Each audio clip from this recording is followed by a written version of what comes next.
They didn't come. I remember staring at the empty chairs where my parents should have been. The violins played, the flowers were perfect, and yet that absence cut through me sharper than any blade. When I called, still in my dress, still shaking, their words echoed, cold and rehearsed. "Enjoy marrying your plumber. We won't be embarrassed with you." My mother's tone, icy, detached. My father, silent in the background. And then the line went dead. For a moment I couldn't breathe. Years of loyalty, of being the good daughter, meant nothing. My crime? Falling in love with a man who worked with his hands. I thought of my sister's wedding 2 years ago. White doves, crystal chandeliers, a five-star venue. My parents floated across that ballroom like royalty, drunk on admiration. They spared no expense, $60,000 to prove their daughter's worth. And me? I was the maid of honor, smiling through speeches, covering the bills they forgot to pay, making sure everything ran smoothly. I thought it was love. I thought that loyalty mattered. But when it was my turn, they erased me. At first, the pain consumed me. Nights staring at the ceiling, asking myself what I did wrong. Then came the anger. Slow, simmering, focused. I didn't explode. I calculated. If they wanted to be embarrassed by my husband, I would make them envy him instead. So I waited. I listened. I built my silence into a weapon. My husband, Daniel, wasn't just a plumber. He was sharp, ambitious, relentless. His hands might have been calloused, but his mind was precise.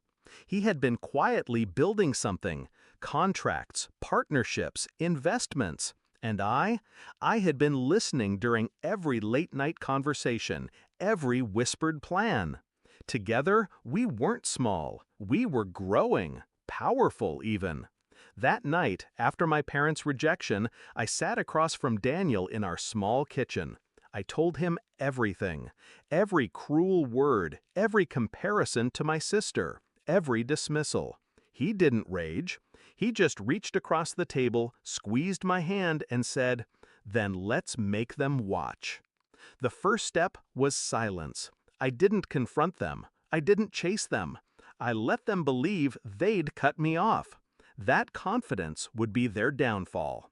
The second step was visibility. Daniel signed a major city contract 6 months later.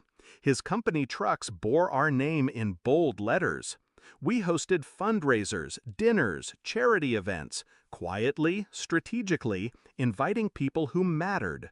I made sure the photos circulated. I made sure the right people tagged me. Then came my move. On the morning after our 1-year anniversary, I sent my parents a single photo. Just one. Daniel, in a tailored suit, shaking hands with the mayor. Behind them, a banner: Partnership for City Infrastructure. The caption, just 3 words: My husband, ours. I hit send and went about my day. By evening, my phone vibrated with 40 missed calls. My mother, my father, my sister. Then the texts, panicked, pleading: "We need to talk. Why didn't you tell us? Call us immediately." Suddenly, the same man who embarrassed them was the son-in-law they wanted. Suddenly, I was useful again. But I didn't answer. Not yet. Weeks later, I saw them in person for the first time since my wedding. They cornered me at a charity gala, one they hadn't been invited to. My mother smiled, that rehearsed social grin. "Darling, you should have told us. We had no idea Daniel was so successful."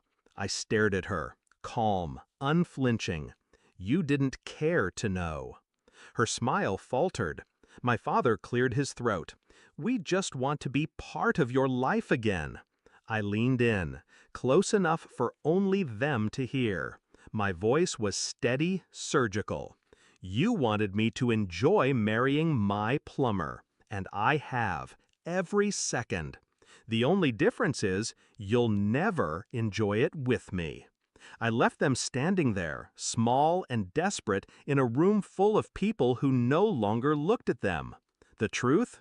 I don't need their approval. I never did. What I wanted was for them to feel the weight of their own arrogance, to choke on the taste of doors they slammed shut, only to watch me open better ones. And now, every time they see my name in a headline, every time someone asks about their brilliant daughter and her husband, they're reminded of the moment they chose pride over love. That is my revenge. Not anger, not shouting, exile. I gave them silence, and in that silence, they heard everything they refused to see. I am not the forgotten daughter. I am the one who walked away and never looked back.